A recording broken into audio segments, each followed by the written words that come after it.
नमस्कार दोस्तों, tradition of students support में आपका स्वागत है। यदि आप हमारे इस चैनल पर नए हैं तो सबसे पहले हमारे इस चैनल को सब्सक्राइब कर लें और सब्सक्राइब करने के बाद बेल आइकन को दबाएं, साथ ही ऑल पर प्रेस करें ताकि आपको नए वीडियोस के नोटिफिकेशन प्राप्त हो सके। आज हम आपको सन 2020 का मैथ्स का क्वेश्चन पेपर हल करा रहे हैं। इससे पहले हमने 2 पार्ट में यूट्यूब पर वीडियो बनाकर अपलोड किया हुआ है, वहां से आप देख सकते हैं। आज हम आपको पार्ट 3 में लेकर चल रहे हैं। क्वेश्चन नंबर 5 सभी खंड कीजिए। तो इसमें आपको सभी खंड करने, सभी प्रश्न करने हैं और प्रत्येक प्रश्न जो है वो 4 नंबर का है। तो यहाँ पर हम ले रहे हैं और खंड ग एक ठोस शंकु के आकार का है जो एक समान आधार त्रिज्या के अर्धगोले पर अध्यारोपित है। यानी कि पहले अर्धगोला है, उसके ऊपर जो है शंकु रखा गया है, अध्यारोपित है। यदि अर्धगोले का वक्रपृष्ठ तथा शंकु का वक्रपृष्ठ समान हो तो शंकु की त्रिज्या और ऊंचाई का अनुपात ज्ञात कीजिए। ये हमें बताना है। तो यहाँ पर आइए देखते हैं आंसर में। आंसर 5 तो सबसे पहले हम क्या करेंगे, यहाँ पर जो है हम एक शंकु इस प्रकार से हम बना लेंगे, छोटा सा ऐसे, और इसके नीचे हम बना लेंगे जो है ये अर्धगोला इस प्रकार से, जो है ये देखिए इस प्रकार से, और ये जो है इसकी जो है ये ऊंचाई है इस प्रकार से जो है, ठीक है। तो अब चूंकि यहाँ पर ये जो है ये यहाँ से लेके यहाँ तक ये जो है आर त्रिज्या है, और ये त्रिज्या जो है गोले की और शंकु की दोनों की ये बराबर है, और इस शंकु की ये यहाँ पर ऊंचाई, यहाँ से लेके यहाँ तक की ऊंचाई अच्छी है, ठीक है।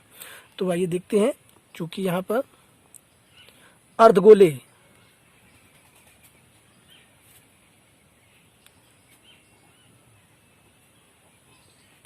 अर्धगोले का वक्रपृष्ठ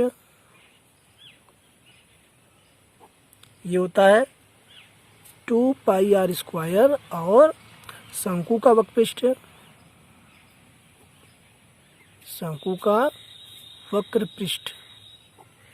ये होता है पाई आर यल, इसका ये फार्मूला होता है। और चूंकि यल जो होता है ये होती है शंकु की जो है तिर्यक ऊंचाई, जिसको तिरछी ऊंचाई बोलते हैं, ये यल है। और इसको निकाला कैसे जाता है इसको भी यहाँ पे बता दें हम। चूंकि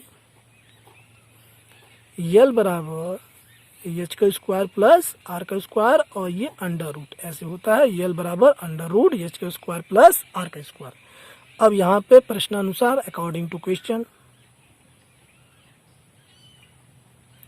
प्रश्न में ये कहा गया है, फिर से ध्यान दें एक बार प्रश्न में, पेपर में प्रश्न में ये कहा गया है कि अर्धगोले का वक्रपृष्ठ तथा शंकु का वक्रपृष्ठ समान है, दोनों यानी वक्रपृष्ठ जो है वो बराबर है। तो दोनों हम बराबर रख देंगे और कैसे रखेंगे, आमने सामने। तो यहाँ पर ध्यान दें,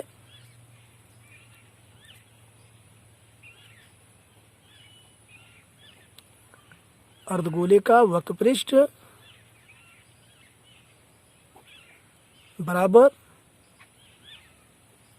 शंकु का वक्रपृष्ठ। तो अर्धगोले का वक्रपृष्ठ होता है, हमने यहाँ पर लिखा हुआ है 2 पाई आर स्क्वायर। इसी प्रकार शंकु का पाई आर यल। तो अब चूंकि हम यहाँ पर देखते हैं कि यहाँ पर हमें ये प्राप्त हुआ है, ये पाई ये आर, ये इसके नीचे आ जाएगा। तो यहाँ पर 2 पाई आर स्क्वायर और ये हो जाएगा पाई आर तिरछी गुणा में, और यहाँ ये यल हमें प्राप्त होगा। तो पाई आर से पाई आर जब ये कटेगा तो यहाँ पे 2 आर बचेगा, और यहाँ पर यल से तात्पर्य ये यहाँ पर है, ये यहाँ पे देखिए क्लियर कीजिए। तो यल के स्थान पे हम रख सकते हैं अंडर रूट एच का स्क्वायर प्लस आर का स्क्वायर। अब दोनों पक्षों का वर्ग करने पर, दोनों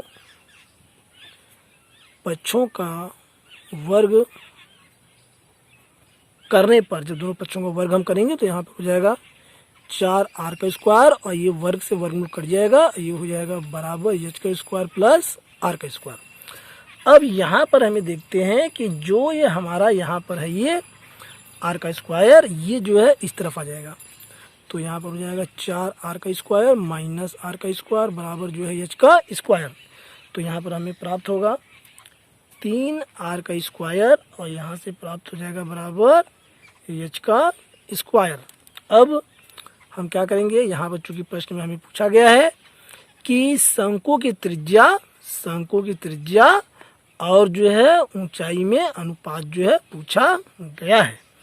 तो यहाँ पर हम क्या करेंगे, सबसे पहले ध्यान दें कि शंकु की त्रिज्या और ऊंचाई, तो हम ये जो यहाँ पर ये लिखा हुआ है हमारे पास 3 और यहाँ पे r स्क्वायर, तो हम क्या करेंगे, सबसे पहले ये जो वर्ग है ये इधर आके वर्गमूल में बदल जाएगा। तो ये हो जाएगा करनी में 3 r का स्क्वायर बराबर ये h। तो यहाँ पे ओपन होगा करनी में 3 और ये r बाहर हो जाएगा और ये h, इस प्रकार से जो है। तो इसे हम क्या करेंगे, यहीं पे ध्यान दें, ये हो जाएगा r बट्टे h, ये त्रिज्या गुना में यहाँ आएगा और जो करनी में 3 है ये यहाँ आएगा, यहाँ आ जाएगा। तो ये हो जाएगा 1 बटे करनी में 3। तो ये हो जाएगा हमारा r संबंधे h यानी कि r अनुपात h ratio r ratio h बराबर हो जाएगा 1 रेशियो करनी में 3 यानी कि 1 अनुपात करनी में 3 यानी 1 संबंधी करनी में 3, यही इसका अनुपात है, अभिष्ट अनुपात है। क्वेश्चन 5 का निम्नांकित समीकरणों के युग्म को हल कीजिए। तो यहाँ पर 2 समीकरण दिए हुए हैं और ये 4 नंबर का प्रश्न है और इसे हमें हल करना है और x y का मान हमें निकालना है। तो ये देखते हैं इसको। तो यहाँ पर 2 समीकरण यहाँ पर जो है यहाँ पर हैं और इसमें हम क्या करेंगे, सबसे पहले हम इसको ब्रैकेट्स को हम ओपन कर लेते हैं। तो यहाँ पर हो जाएगा 2ax और माइनस में 2by और प्लस में a प्लस 4b बराबर 0। ये हो गया आपका समीकरण नंबर 1। इसी प्रकार ये 2bx और प्लस में 2ay और प्लस में b और ये माइनस में हो गया आपका 4a इज इक्वल टू 0, समीकरण नंबर 2। अब जो ये b है इसकी गुणा हम समीकरण 1 में कर देंगे और यहाँ से a की गुणा हम समीकरण 2 में कर देंगे। तो जब हम इसकी गुणा करेंगे तो यहाँ पर हमें प्राप्त हो जाएगा यहाँ से 2abx और यहाँ पर माइनस में 2b का स्क्वायर y और प्लस में यहाँ से ab और प्लस में 4b का स्क्वायर बराबर 0, समीकरण नंबर 3। इसी प्रकार यहाँ से 2abx और ये प्लस में 2a का स्क्वायर y प्लस में ab और यहाँ से माइनस में 4a का स्क्वायर बराबर 0 और ये हो गया समीकरण नंबर 4। अब समीकरण 3 में से समीकरण 4 को घटाने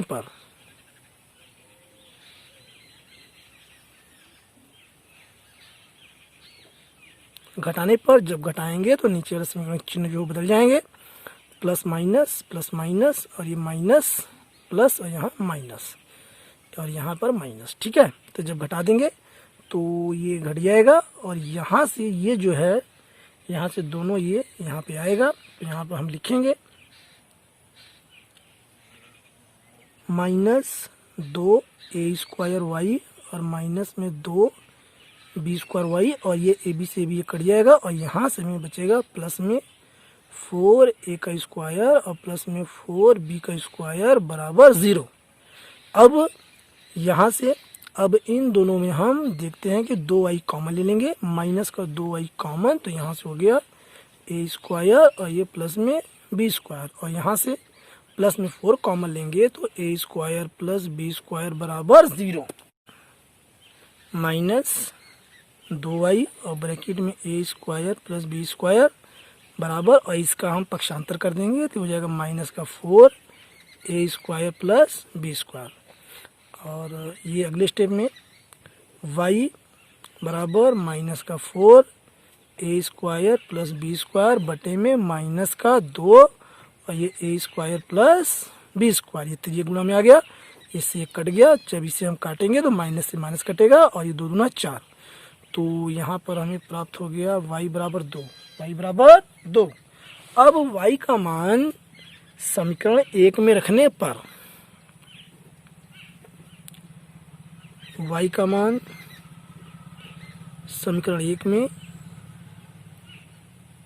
रखने पर, जब समीकरण 1 में रखेंगे तो यहाँ पर 2a(x) और माइनस में 2 और यहाँ पर था b और ये y का मान ये 2 और प्लस में यहाँ पर है a प्लस में 4b बराबर 0।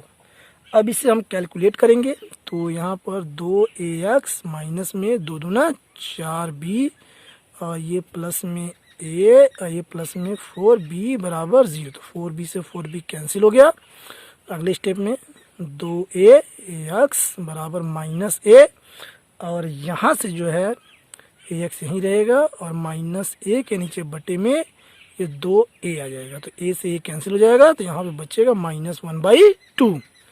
तो यहाँ से x का मान आ गया x बराबर -1/2 और y बराबर आ गया 2 और यही जो हमारा जो है राइट आंसर है।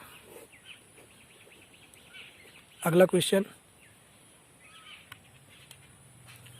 क्वेश्चन 5 घ 60 मीटर ऊंचे भवन के शीर्ष से किसी मीनार के शीर्ष और पाद के अवनमन कोण क्रमशः 30 डिग्री तथा 60 डिग्री है। मीनार की ऊंचाई ज्ञात कीजिए, यानी मीनार की ऊंचाई बताइए। तो यहाँ पर ये देखिए मीनार है ये CD और यहाँ पर हम लिख देते हैं पहले मीनार CD और यहाँ पर है भवन, भवन जो यहाँ पर है ऐसे है ये भी। अब चूंकि यहाँ पर हमें निकालना है कि माना मीनार की ऊंचाई हमें ज्ञात करना है तो माना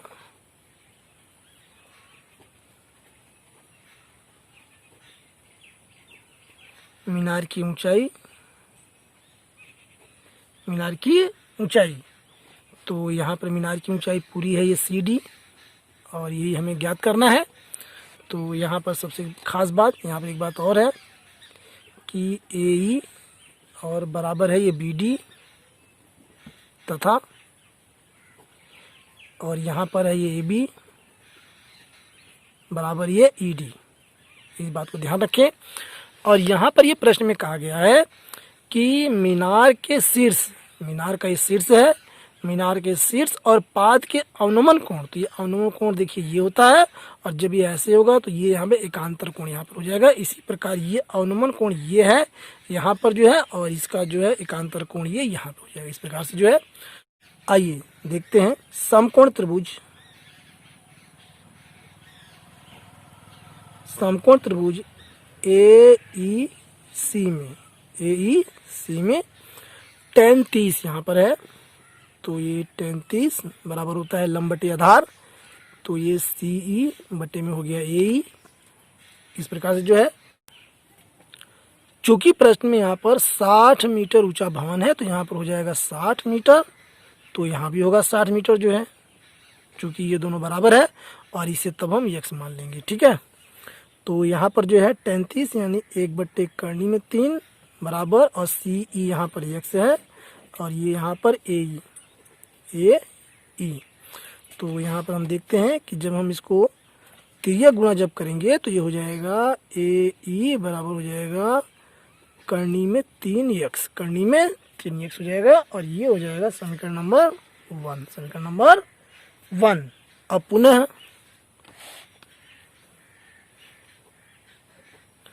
पुनः समकोण त्रिभुज ABD में, इस बड़े वाले में ABD में, तो यहाँ पर देखिए इस त्रिभुज में अब की बार हम बात करेंगे। तो यहाँ पर है tan 60, तो ये tan 60 बराबर और ये लंब बटे आधार यानी कि AB बटे BD और tan 60 का जो मान होता है वो होता है करनी में 3 AB यहाँ पर दिया हुआ है 60 और यहाँ पर है ये BD। जब इसको हम त्रियक गुणा करेंगे तो यहाँ पर हो जाएगा BD बराबर 60 बटे करनी में 3। इस प्रकार से ये प्राप्त हो जाएगा हमें, तो इसे हम कर देंगे समीकरण नंबर 2, समीकरण नंबर 2। और चूंकि, और यहाँ पर एक खास बात, चूंकि AE बराबर है बी डी, तब समीकरण 1 और 2 से, यहीं पर देखें समीकरण 1 और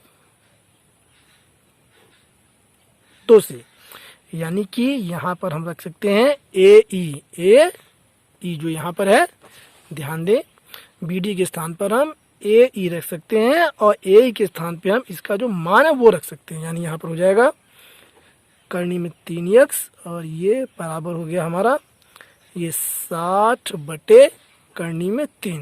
अगले स्टेप में करनी में 3 का हम तिर्यक गुणा करेंगे तो यहाँ आ जाएगा, तो x बराबर 60 बटे करनी में 3 गुना करनी में 3 बराबर 60 बटे 3 और 3 से हम भाग देंगे तो x आ जाएगा यहाँ पर 20, यानी x आ गया यहाँ पर 20 मीटर। अब चूंकि हमें मीनार की, ये ध्यान दें, ये हमें मीनार की जो है ये पूरी ऊंचाई हमें निकालनी है, ये सी डी, तो यहाँ पर हम लिख देते हैं मीनार की ऊंचाई,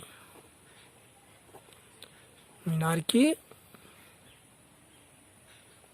ऊंचाई बराबर सी डी बराबर हो जाएगी डी ई अब प्लस हो जाएगी ई सी।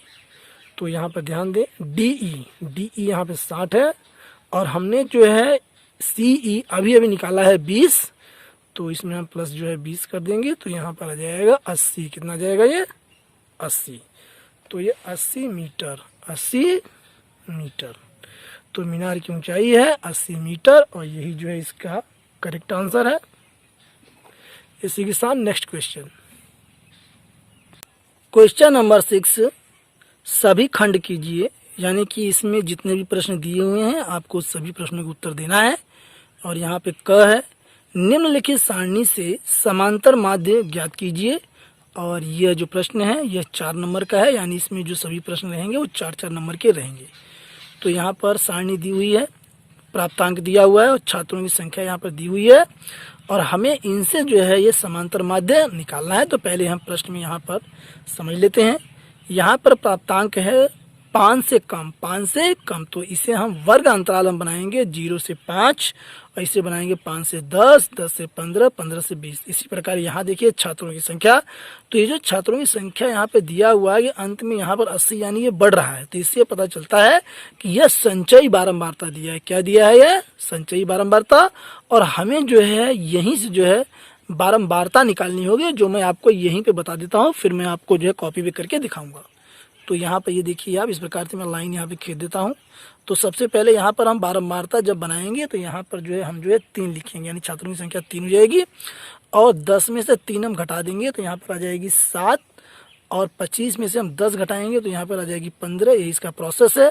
और 49 में से जब हम 25 घटाएंगे तो यहाँ पर आ जाएगा 24 और 65 में से जब 49 घटाएंगे तो यहाँ पर आ जाएगा 16 और 73 में से जब 65 घटाएंगे तो यहाँ पर आ जाएगा 8 और इसके बाद जो है 78 में से जब हम 73 घटाएंगे तो यहाँ पर आ जाएगा 5 और 80 में से जब हम 78 घटाएंगे तो आ जाएगा यहाँ पर 2।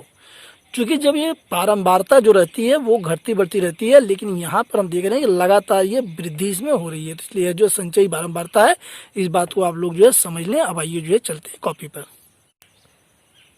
क्वेश्चन नंबर 6 का, और इसे हमने अभी आपको क्वेश्चन पेपर में समझाया है। तो 0 से 5 ये प्राप्तांक हो गया, 0 से 5, 5 से 10, 10 से 15 अभी हमने आपको समझाया। और यहाँ पर छात्रों की संख्या जो बारंबारता हमने आपको निकाल कर दिखाई उसमें संचयी बारंबारता दी हुई थी, तो इस प्रकार से इसको हमने लिखा। और अब हम निकालेंगे मध्य बिंदु जिसे हम यक्ष कहते हैं, और यहाँ पर छात्रों की संख्या बारंबारता को हम यफ से दर्शाते हैं। तो मध्य बिंदु कैसे निकाला जाता है कि यहाँ पर जो ये हमारा वर्गांतर है, यानी कि ये हमारी निम्न सीमा, ये हमारी उच्च सीमा, दोनों को जब हम जोड़ देते हैं और इसको हम आधा कर देते हैं, यानी 0 और 5 हम जोड़ेंगे तो आ जाएगा 5 और 2 से हम भाग दे देंगे तो आ जाएगा 2.5। तो यहाँ पर हुआ 2.5। इसी प्रकार 5 और 10 को जब हम जोड़ेंगे तो आ जाएगा 15 और 2 से हम भाग देंगे तो आ जाएगा 7.5। इसी प्रकार आगे का प्रोसेस। और ये 12.5 और ये 15-20 को जब हम जोड़ेंगे और इसको आधा हम करेंगे तो यहाँ पर हो जाएगा हमारे पास 17.5 और यहाँ पर हो जाएगा 45, यानी कि ये हो जाएगा 22.5। और यहाँ पर ये है 25 और 30 यानी ये है 55, यानी कि ये 27.5 आधा इसका किया जा रहा है 2 से भाग दे करके। और ये 30 और ये 35 यानी हो गया 65 और आधा इसका हो गया जो है 32.5 और ये 35 और ये 40 यानी हो गया ये 75, तो ये 37.5। अब हम क्या करेंगे, अब हम एफ एक्स यहाँ पर है यानी इसकी और इसकी हम गुणा करके हम सामने लिखेंगे। तो जब हम गुणा करेंगे यहाँ तो आएगा यहाँ पर ध्यान दे 7.5 और इसकी गुणा हम करेंगे तो यहाँ पर आएगा 52.5, इस प्रकार जो है 52.5 और यहाँ पर हो गया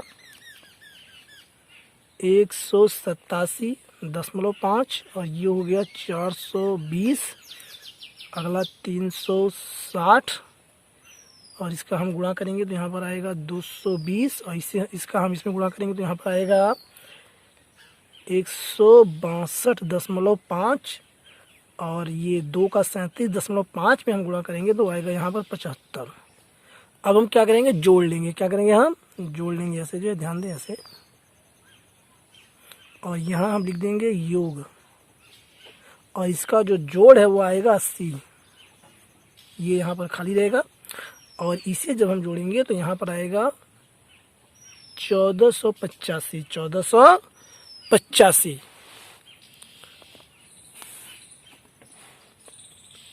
तो इसको जब हम जोड़ेंगे तो यहाँ पर आएगा 1485 और यहाँ पर आएगा 80। अब हम क्या करेंगे, समांतर माध्य हम निकाल लेंगे। तो यहाँ पर देखिए समांतर माध्य, समांतर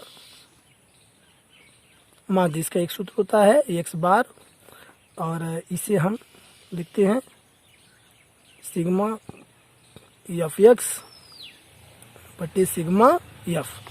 तो सिग्मा से तात्पर्य होता है जोड़ और यहाँ पर ये मान हम रख देंगे तो 1485 बटे में 80 और इसे जब हम भाग देंगे तो आंसर यहाँ पे आएगा 18.56 और ये जो इसका राइट आंसर है।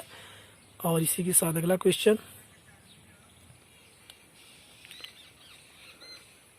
क्वेश्चन नंबर 6 ख, सिद्ध कीजिए 1 माइनस साइन थीटा बटे 1 प्लस साइन थीटा बराबर ब्रैकेट में sec theta minus ten theta का होल स्क्वायर। तो यहाँ पर हम क्या करेंगे, सबसे पहले लेफ्ट हैंड साइड और ये है 1 माइनस साइन थीटा बटे में 1 प्लस साइन थीटा। अब हम क्या करेंगे, 1 माइनस साइन थीटा और बटे में 1 प्लस साइन थीटा और हर का जो ये चिन्ह है वो हम चेंज करके जो है और परमेयीकरण कर देंगे। कैसे, 1 माइनस साइन थीटा बटे में 1 माइनस साइन थीटा अगले स्टेप में। तो यहाँ पर हो जाएगा 1 माइनस साइन थीटा का ये होल स्क्वायर और बटे में हो जाएगा 1 square minus sine square theta, A square minus B square लग जाएगा। अगले स्टेप में यहीं पर 1 माइनस साइन थीटा का ये होल स्क्वायर और यहाँ पर हो जाएगा 1 माइनस साइन स्क्वायर थीटा, चूँकि 1 minus sine square theta is equal to cos square theta. तो ये फार्मूला इस पे अब अप्लाई होगा। 1 माइनस साइन थीटा का होल स्क्वायर यहाँ से और बटे में 1 माइनस साइन स्क्वायर थीटा हो जाएगा कॉस स्क्वायर थीटा। अगले स्टेप में चूँकि यहाँ पर 1 माइनस साइन थीटा और बटे में ये कॉस थीटा का ये होल स्क्वायर, दोनों के ऊपर इकट्ठा स्क्वायरिंग हो गया। अब ब्रैकेट 1 बटे यहाँ पर कॉस थीटा और माइनस में ये साइन थीटा बटे कॉस थीटा का होल स्क्वायर। अगले स्टेप में 1 बटे कॉस थीटा होता है सेक थीटा और ये साइन थीटा बटे कॉस थीटा टेन थीटा और ये होल स्क्वायर और ये आ गया आपका राइट हैंड साइड और इसी के साथ प्रूव्ड। नेक्स्ट क्वेश्चन, क्वेश्चन 6 का पार्ट घ, एक धातु का गोला जिसकी त्रिज्या 10.5 सेंटीमीटर है को पिघलाकर छोटे छोटे शंकुओं में ढाला गया, जिनमें से प्रत्येक की त्रिज्या 3.5 सेंटीमीटर तथा ऊंचाई 3 सेंटीमीटर है। ज्ञात कीजिए कुल कितने शंकु प्राप्त हुए। तो आइए देखते हैं यहाँ पर आंसर। सबसे पहले हम क्वेश्चन 6 घ, और यहाँ पर सबसे पहले एक गोला यहाँ पर दिया गया है, और एक गोला जिसकी त्रिज्या 10.5। तो यहाँ पर सबसे पहले हम एक गोला बनाएंगे ऐसे बड़ा सा, ये इस प्रकार से हमने एक गोला बनाया है, और इसकी जो त्रिज्या है ये इस प्रकार से, और ये दिया हुआ है 10.5 सेंटीमीटर। और यहाँ पर क्या किया गया है, इस गोले को पिघला करके छोटे छोटे शंकु बनाए गए हैं। तो यहाँ पर एक शंकु हम जो है बना रहे हैं इस प्रकार जो है, और ये होता है शंकु, और ये होती है इसकी ऊंचाई इस प्रकार जो है। तो यहाँ पर दिया हुआ है कि जिनमें से प्रत्येक शंकु की त्रिज्या जो है 3.5, यानी ये यहाँ से लेके यहाँ तक ये है त्रिज्या 3.5 सेंटीमीटर, और ऊंचाई 3 सेंटीमीटर। ये यहाँ से लेके यहाँ तक, यानी इसको हम ऐसे दिखा सकते हैं इस प्रकार से जो है, ये पूरी ऊंचाई जो है ये है 3 सेंटीमीटर। तो हमें क्या करना है, ये बताना है कि इस गोले को जब पिघलाएंगे तो कितने शंकु हम ये बना सकते हैं। तो यहाँ पर सबसे पहले ध्यान दें,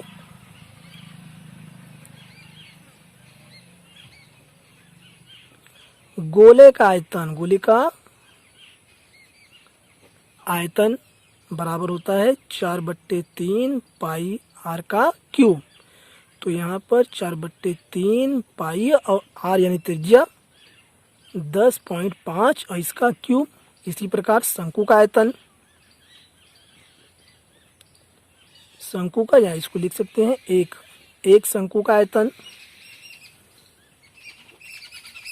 बराबर 1/3 पाई आर स्क्वायर एच। तो 1/3 पाई और आर इसमें है 3.5, और इसका जो है यहाँ पे फार्मूले में स्क्वायर गुणा एच कितना यहाँ पर है 3। तो इस प्रकार हमने लिख लिया जो है। अब यहाँ पर शंकुओं की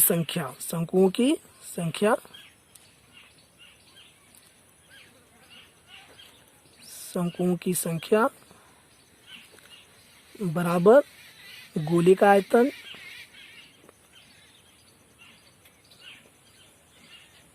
और बटे एक शंकु का आयतन,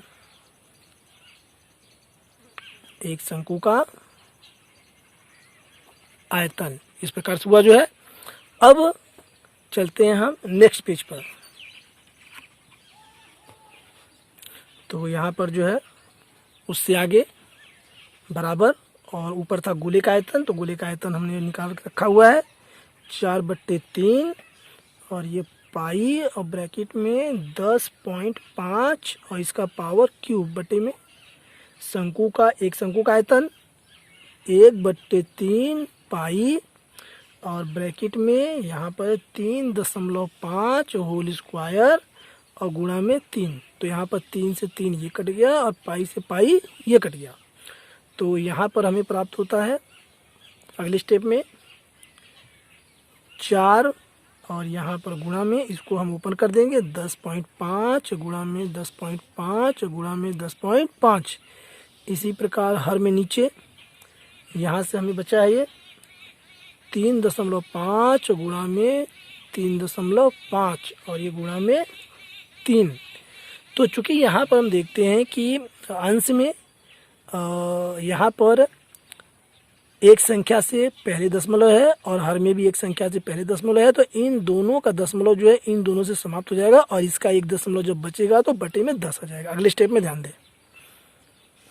4 गुणा में 10.5 गुणा में 10.5 और गुणा में 10.5। तो यहाँ पर फिर ध्यान दें 3.5 गुणा में 3.5 गुणा में ये 3। तो चूँकि अगले स्टेप में इसको हम हटा देंगे जो है, कैसे 4 गुणा 105 गुणा 105 गुणा 105 बटे, और यहाँ से ये दशमलव इससे समाप्त हो जाएगा। तो ये 35 गुणा में ये दशमलव इससे समाप्त होगा, ये 35 और ये दशमलव बचेगा तो बटे 10 हो जाएगा, गुणा में 3 और गुणा में 10। इसे जब हम 35 से काटेंगे, यानी 35 से जब इसे हम काटेंगे तो यहाँ पर हमें 3 जो प्राप्त होगा। इसी प्रकार इसे भी जब काटेंगे 35 से 105 को, यहाँ 3 प्राप्त होगा। अब इसके आगे यहाँ पर हम देखते हैं कि 3 से ये 3 जो है कट जाएगा आगे। अब यहाँ पर 2 से 2 दूना 4, और ये 2 पंजे 10, ये 5 से ये कटेगा, 5 दूनी 10, 5 एकम 5। तो यहाँ पर हमें प्राप्त हुआ 2 गुणा 3 गुणा 21। अब तीनों की जब गुणा करते हैं तो ये 6 गुणा 21, यानी आ गया 6 एकम 6 और 6 दूनी 12, यानी आ गया 126 शंकु, 126 शंकु। तो यहाँ पर लिखेंगे हम, अतः कुल 126 शंकु बनेंगे, और यही जो इसका राइट आंसर है। और इसी के साथ अगला क्वेश्चन,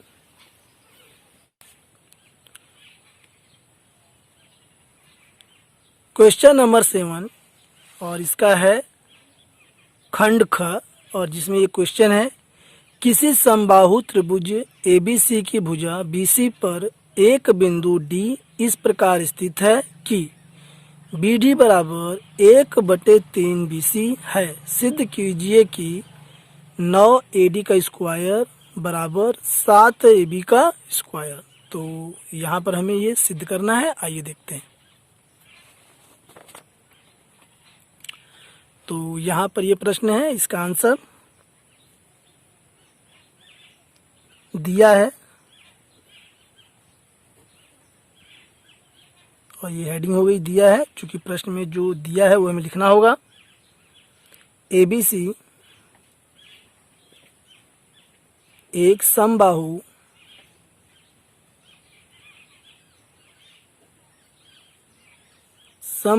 त्रिभुज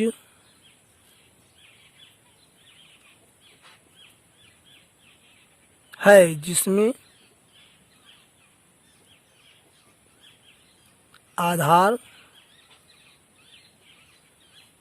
BC पर एक बिंदु D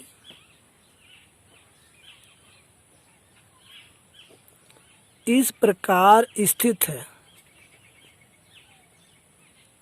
कि BD बराबर 1/3 BC। इतना हमें प्रश्न में दिया हुआ था, ये हमने लिख लिया है। अब सिद्ध करना है, अगली हेडिंग,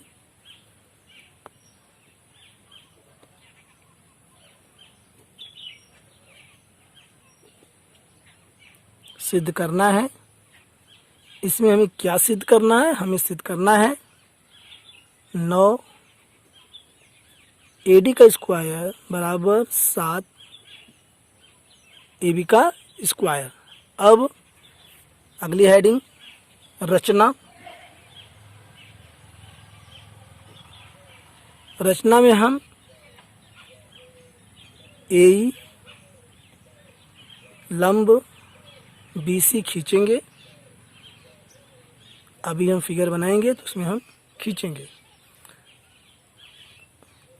अगली हेडिंग, उपपत्ति।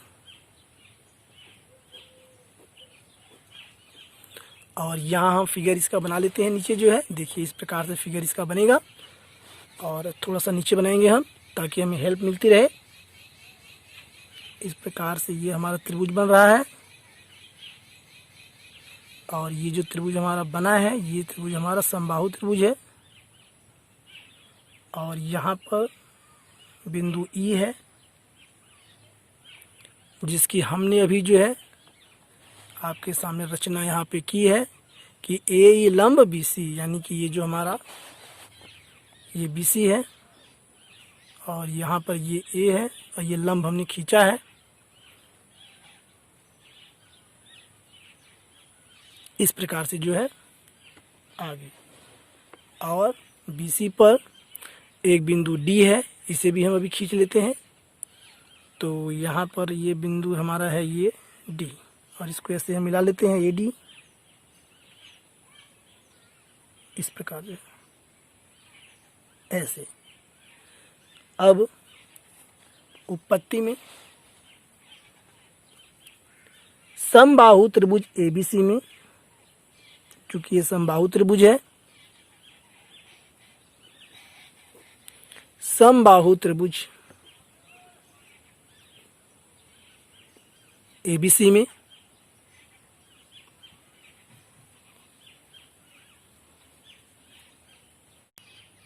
BE बराबर CE बराबर 1/2 BC। तो यहाँ पर फिगर में BE और ये EC दोनों बराबर हैं और यह जो है BC के जो है ये 1/2 है, ऐसा ये कहा गया है।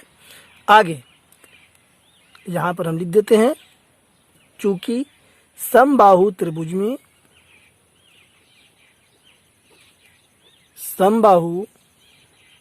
में AE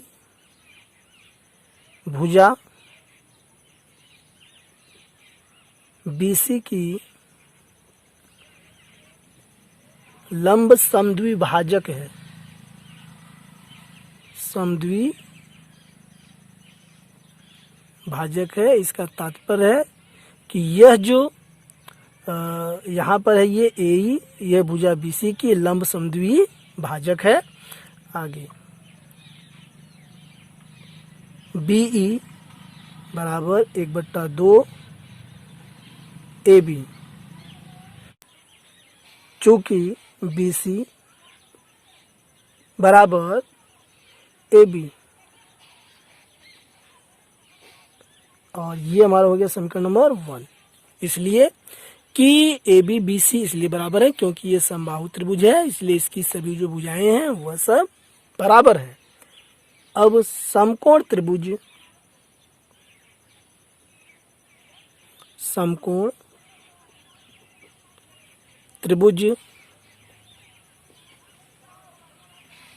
ABE में तो हम यहाँ पे देखते हैं हमारा समकोण त्रिभुज है ABE, या इसे कह सकते हैं AEB इस प्रकार, क्योंकि AE जो है वह BC की लंब समद्विभाजक है, इसलिए यहाँ पर जो है 90 डिग्री के कोण होगा और यहाँ भी। तो इस प्रकार जो है त्रिभुज जो है ABE समकोण त्रिभुज हुआ। आगे AB का स्क्वायर बराबर AE का स्क्वायर प्लस BE का स्क्वायर। चूंकि समकोण त्रिभुज में पाइथागोरस प्रमेय का प्रयोग किया जाता है, तो यहाँ पर यह कर्ण का स्क्वायर बराबर लंब का स्क्वायर और ये प्लस आधार का स्क्वायर यहाँ पर है, और यहाँ पर है ये BE का ये स्क्वायर। फिर से ध्यान दें, AB का स्क्वायर बराबर AE का स्क्वायर प्लस BE का स्क्वायर। चूंकि समकोण त्रिभुज में पाइथागोरस प्रमेय का प्रयोग किया जाता है, इसलिए यहाँ पर कर्ण का स्क्वायर बराबर लंब का स्क्वायर प्लस आधार का स्क्वायर। अगले स्टेप में AB का स्क्वायर बराबर AE का स्क्वायर प्लस 1/2 और ब्रैकेट में ये AB का स्क्वायर, AB का ये स्क्वायर। चूंकि ये जो BE है, जब ये BC की आधी है तो यह जो है AB की भी आधी होगी। AB का स्क्वायर बराबर AE का स्क्वायर प्लस, अब इसे हम क्या करेंगे, चूंकि ये स्क्वायरिंग है तो इसको हम ओपन कर लेंगे, तो 1/4 और यहाँ पर हो जाएगा ये AB का स्क्वायर। इस प्रकार अगले स्टेप में हम देखते हैं कि AB का स्क्वायर और ये 1/4 AB का स्क्वायर है, इसको हम पक्षांतर कर देंगे तो ये हो जाएगा माइनस 1/4 AB का स्क्वायर बराबर AE का स्क्वायर। अगले स्टेप में इसका जब हम LCM लेकर के कैलकुलेट करेंगे तो यहाँ पर हमें प्राप्त हो जाएगा 3/4 और ये AB का स्क्वायर बराबर AE का स्क्वायर। ये हो गया समीकरण नंबर 2। अगले स्टेप में हम देखते हैं कि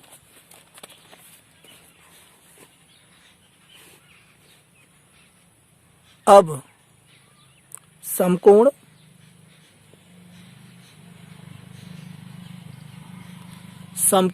त्रिभुज ए डी ई में, यहाँ पर ये डी है तो ये हमारा हो गया ए डी ई, यानी कि इसमें ये हमारा समकोण त्रिभुज है। इसमें हमारा है पाइथागोरस प्रमेय के प्रयोग से ए डी का स्क्वायर बराबर ए का स्क्वायर प्लस डी ई का स्क्वायर।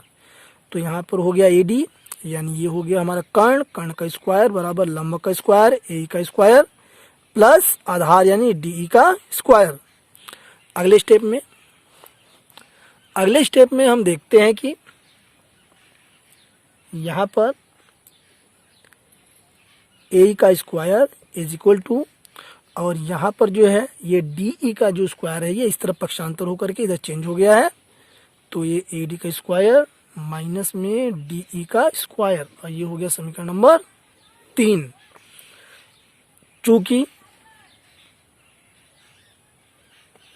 बी डी बराबर 1/3 BC दिया है, इसलिए बी डी बराबर 1/3 AB, और ये हो गया हमारा समीकरण नंबर 4। अब हम चलते हैं नेक्स्ट पेज पर।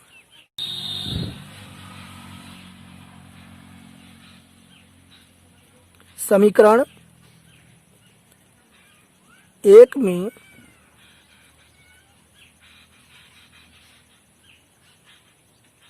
चार को घटाने पर, समीकरण 1 में से 4 को जब हम घटाएंगे तो यहाँ पर प्राप्त होगा BE माइनस BD बराबर 1/2 AB माइनस 1/3 AB, और यहाँ पर प्राप्त हो गया DE, जो कि फिगर में जब हम घटाएंगे तो DE यहाँ पे प्राप्त होगा। आगे इसका हम एलसीएम लेंगे तो ये हमें प्राप्त हो जाएगा 1/6 AB, और ये हो गया समीकरण नंबर 5। अगले स्टेप में समीकरण 2 तथा 3 से, तो यहाँ पर 3/4 और ये ए बी का स्क्वायर बराबर ए डी का स्क्वायर माइनस डी ई का स्क्वायर।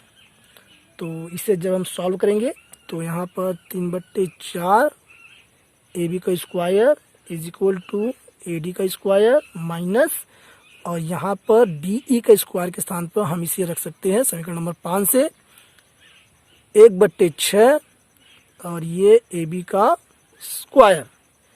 समीकरण 5 से इस प्रकार अगले स्टेप में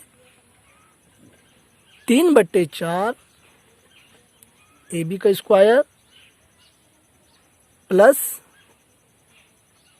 ये जो है पोर्शन इसे हम ओपन करके और पक्षांतर करके इधर ले आएंगे तो ये हो जाएगा हमारे पास 1/36 और ये ए बी का स्क्वायर बराबर ए डी का स्क्वायर। ए डी का स्क्वायर वहीं रहेगा। अब इसे हम क्या करेंगे, इसका एलसीएम लेंगे तो यहाँ पर हो जाएगा 36, यहाँ पर हो जाएगा 36 और यहाँ पर हमें प्राप्त होगा 27 ए बी का स्क्वायर और ये प्लस में ए बी का स्क्वायर बराबर में होगा ये ए डी का स्क्वायर।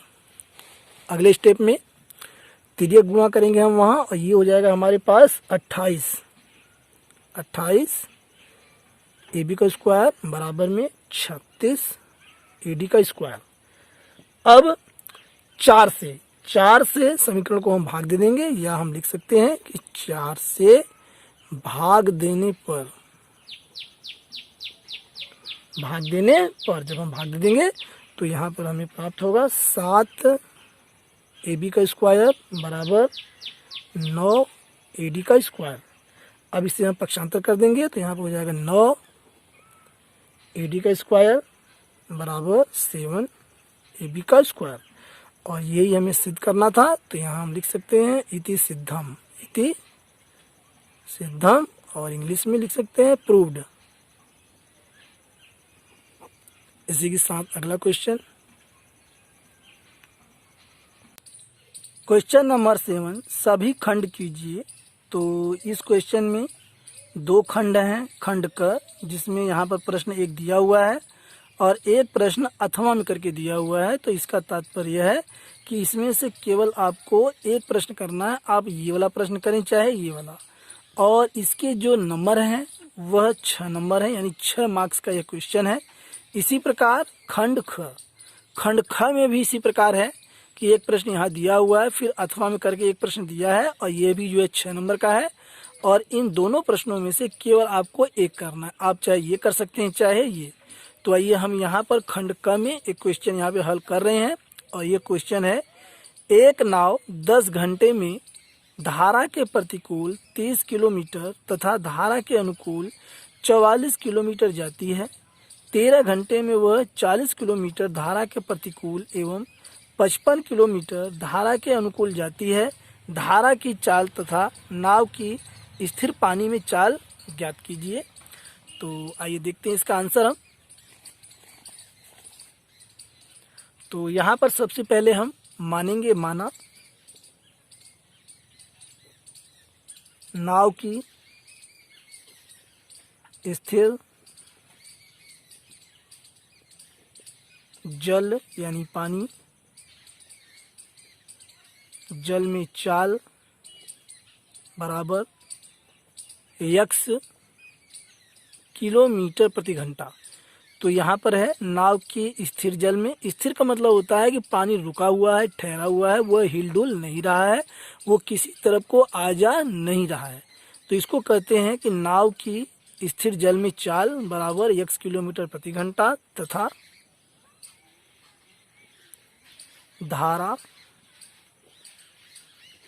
धारा की चाल बराबर y किलोमीटर प्रति घंटा। और इसमें एक फार्मूला और लगेगा, और वो फार्मूला है समय का। तो समय का फार्मूला होता है समय बराबर दूरी बटे चाल। अब प्रश्नानुसार अगला स्टेप हमारा है प्रश्नानुसार, अकॉर्डिंग टू क्वेश्चन। प्रश्नानुसार का तात्पर्य है कि जिस प्रकार क्वेश्चन में कहा गया है उसी प्रकार हम समीकरण जो है बनाएंगे। तो यहाँ पर कहा गया है कि एक नाव 10 घंटे में धारा के प्रतिकूल का तात्पर्य यह है कि मान लीजिए पानी इस तरफ से ऐसे बह रहा है और नाव जो है उधर से आ रही है, तो इसको बोलते हैं प्रतिकूल। तो इस प्रतिकूल का तात्पर्य होता है कि जो नाव की चाल होती है, नाव की चाल में से धारा की चाल घट जाती है प्रतिकूल में। और जब अनुकूल होता है तो अनुकूल का तात्पर्य है कि नाव अगर ऐसे जा रही है तो धारा भी इसी प्रकार से बह रही है, यानी धारा जो है नाव को बहने में सपोर्ट कर रही है, यानी कि जो नाव की चाल है वो बढ़ जाएगी। इसलिए इसमें हम क्या करते हैं, नाव की चाल प्लस धारा की चाल को हम जोड़ देते हैं। तो आइए देखते हैं स्टेप में। सबसे पहले यहाँ पर दूरी कितना है, 30 किलोमीटर। तो ये 30 बटे और यहाँ पे चाल x माइनस वाई, चूँकि यहाँ पर x माइनस वाई इसलिए किया गया है कि यह जो है प्रतिकूल चाल है। ये क्या है, प्रतिकूल चाल है, यानी कि नाव की चाल में से धारा की चाल जो है वह जो है घट जा रही है। और ये समय हमारा निकल गया। प्लस पुनः जो है दोबारा जो है यहाँ पर कहा गया है कि 44 अनुकूल 44 किलोमीटर जाती है, यानी कि धारा की दिशा में 44 किलोमीटर जाती है। तो ये 44 बटे x प्लस वाई, और समय दोनों का कितना हो गया मिलाकर जो है ये 10 घंटे। कितना हुआ, 10 घंटे। और ये आपका हो गया समीकरण नंबर 1। इसी प्रकार हम बनाएंगे इक्वेशन नंबर 2। तो यहाँ पर ये कहा गया है कि 13 घंटे में वो 40 किलोमीटर धारा के प्रतिकूल, यहाँ अब की बार है 40 और प्रतिकूल चाल x माइनस वाई और प्लस में, और यहाँ पर ये 55 किलोमीटर धारा के अनुकूल, यानी कि अब की बार दूरी 55 है और ये धारा के अनुकूल है, यानी कि x प्लस वाई, और बराबर जो है समय कितना है 13 घंटे। यानी कि ये दोनों जो है चालों में जो है जो समय लगा है 40 किलोमीटर और 45 किलोमीटर में, तो उसमें जो है 13 घंटे का समय लगा है। और ये समीकरण नंबर 2। अब हम क्या करेंगे, इस क्वेश्चन को थोड़ा सा इजी बनाने के लिए इस समीकरण को हम और इसमें हम थोड़ा परिवर्तन करेंगे, और वो परिवर्तन यह है कि 1/(x-y) बराबर a तथा 1/(x+y) बराबर b रखने पर यानी कि ये मान हम मान लेंगे और इसमें हम 1/(x-y) के स्थान पर हम a रख देंगे और 1/(x+y) के स्थान पे हम b रख देंगे। ठीक है, एक बार फिर से ध्यान दें, 1/(x-y) के स्थान पर हम a रख देंगे और 1/(x+y) के स्थान पर हम b रख देंगे। फिर से ध्यान दें, 1/(x-y) के स्थान पर हम a रखेंगे और 1/(x+y) के स्थान पर हम b रख देंगे इस समीकरण में। तो आइए देखते हैं, समीकरण थोड़ा सा चेंज हो जाएगा और ये हो जाएगा यहाँ पर 30a प्लस में ये हो जाएगा 44b बराबर 10। और इसको हम क्या कर सकते हैं, इसको हम थोड़ा सा इसको सरल कर देंगे। कैसे? 2 से समीकरण को भाग देने पर, 2 से समीकरण को भाग देने पर, तो जब हम समीकरण को 2 से भाग देंगे तो ये हमारा हो जाएगा, यहाँ पर आ जाएगा 15a और प्लस में ये हो जाएगा 22b और ये हो जाएगा हमारा 5, ये हमारा हो जाएगा 5 और ये हो गया हमारा समीकरण नंबर 3, समीकरण नंबर 3। इसी प्रकार यहाँ पर देखिए, ये हमारा हो जाएगा 40a प्लस में 55b और बराबर हो जाएगा 13, बराबर हो जाएगा 13, ये हो गया समीकरण नंबर 4। अब हम क्या करेंगे, समीकरण 3 और 4 को हम हल कर लेंगे। और हल हम कैसे करेंगे कि यहाँ पर जो 40 है समीकरण 4 में, इसकी हम गुणा कर देंगे समीकरण 3 में ऐसे, और ये जो 15 है इसकी गुणा हम कर देंगे समीकरण 4 में, और पूरे समीकरण में हम करेंगे। तो देखिए यहाँ पर थोड़ा सा परिवर्तन होगा, 40 का गुणा जब हम 15 में करेंगे तो यहाँ पर हो जाएगा 600a और प्लस में, और 40 की गुणा जब हम 22 में करेंगे तो ये हो जाएगा 880b और 5 की गुणा जब 40 में करेंगे तो ये हो जाएगा 200 और ये समीकरण नंबर 5। इस प्रकार से जो है, और इसी प्रकार हमें बनाना है समीकरण नंबर 6। तो 15 की गुणा जब हम 40 में करेंगे तो यहाँ पे आ जाएगा 600a और प्लस में 15 की गुणा जब 55 में करेंगे तो यहाँ हो जाएगा 825b बराबर, और 15 की गुणा जब 13 में किया जाएगा तो यहाँ पर हो जाएगा 195 और ये समीकरण नंबर 6। अब क्या किया जाएगा, समीकरण 5 में से समीकरण 6 को घटाने पर जब हम इसको घटा देंगे तो नीचे वाला जो समीकरण है इसके चिन्ह बदल जाएंगे, माइनस माइनस और ये माइनस, तो ये कट गया। और जब 880 में से 825 हम घटा देंगे तो यहाँ पर आ जाएगा 55b बराबर, और यहाँ 200 में से 195 घटेगा तो 5 बचेगा, b बराबर 5/55, 55 जो है वह तिर्यक गुणा में नीचे आ जाएगा, तो यह काटने पर जो है 1/11 बचेगा, यानी कि जो b का मान है वह आ गया है 1/11। अब b का मान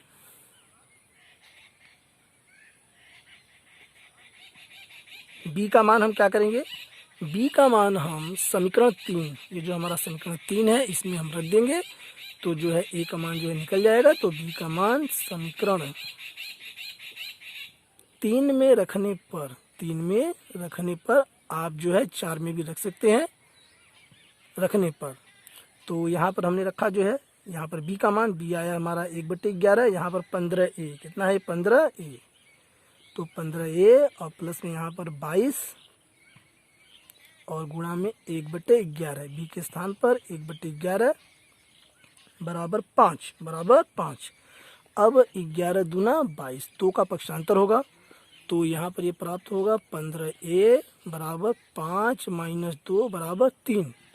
अब a बराबर 3/15, 3/15, तो 15 चूँकि नीचे आ जाएगा तिर्यक गुणा में, जब इसको हम काटेंगे तो 3 एकम 3, 3 पंजे 15, तो यहाँ पर प्राप्त हुआ a बराबर 1/5 और b बराबर आया है 1/11। लेकिन ये अभी आंसर नहीं है, आंसर हमें चाहिए x और y में। चूँकि हमने माना था, देखिए ध्यान दें यहाँ पर हमने क्या माना था, हमने यहाँ पर माना था कि नाव के स्थिर जल में चाल बराबर x किलोमीटर प्रति घंटा, यानी हमें x में मान चाहिए, और हमने माना था धारा की चाल बराबर y किलोमीटर प्रति घंटा। तो यानी हमें x y का मान चाहिए, ना कि हमें a और b का। अब हम चलते हैं नेक्स्ट पेज पर। तो यहाँ पर a बराबर 1/5 और b बराबर 1/11 हम निकाल चुके हैं। आगे चूँकि a हमने माना था, a बराबर 1/5 यहाँ लिख देते हैं, और यहाँ पर b बराबर 1/11 हम यहाँ लिख देते हैं। अब चूँकि a हमने माना था, चूँकि हमने a का जो मान रखा था वह रखा था 1/x माइनस वाई और बराबर 1/5 के बराबर हो गया। तब चूँकि हमने ये जो रखा है a का मान रखा है, इसी प्रकार इसको हम हल कर लेते हैं पहले, और ये यहाँ पर थोड़ा सा हम लाइन खींच देते हैं। अब जब तिर्यक गुणा हम इसको करेंगे तो ये हमारा हो जाएगा x माइनस वाई बराबर 5 और यह हमारा हो जाएगा समीकरण नंबर 7। इसी प्रकार आप यहाँ ये b हमने रखा था, b का मान 1/x प्लस वाई और बराबर हो गया 1/11। जब इसका हम तिर्यक गुणा करेंगे तो ये हो जाएगा x प्लस वाई और बराबर 11 कम 11। ये हो गया समीकरण नंबर 8। अब हम क्या करेंगे, समीकरण 7 और 8 को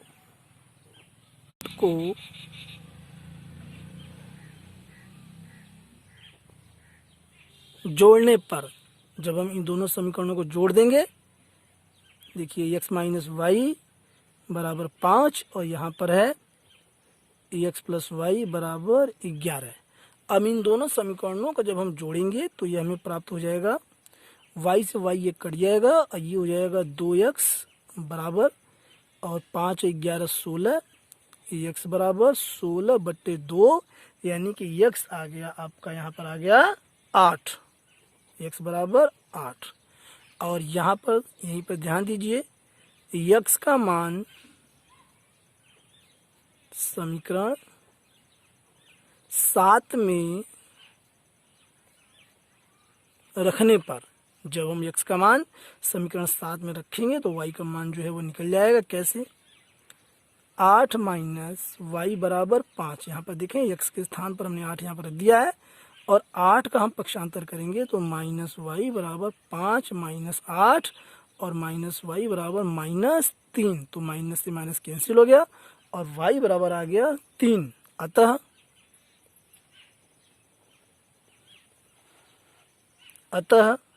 नाव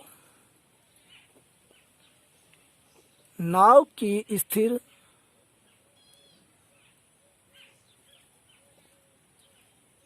जल में चाल, यह हमने माना था बराबर x किलोमीटर प्रति घंटा हमने माना था, तो x का मान यहाँ पे आ चुका है। तब यहाँ पर हम लिखेंगे 8 किलोमीटर प्रति घंटा, और तथा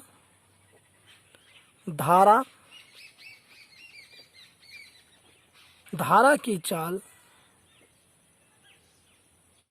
हमने माना था y किलोमीटर प्रति घंटा, तो y के स्थान पर हम 3 रखेंगे, 3 किलोमीटर प्रति घंटा। तो यहाँ पर धारा की चाल 3 किलोमीटर प्रति घंटा, और यही दोनों जो है हमारे जो है राइट आंसर है। इसी के साथ अगला क्वेश्चन।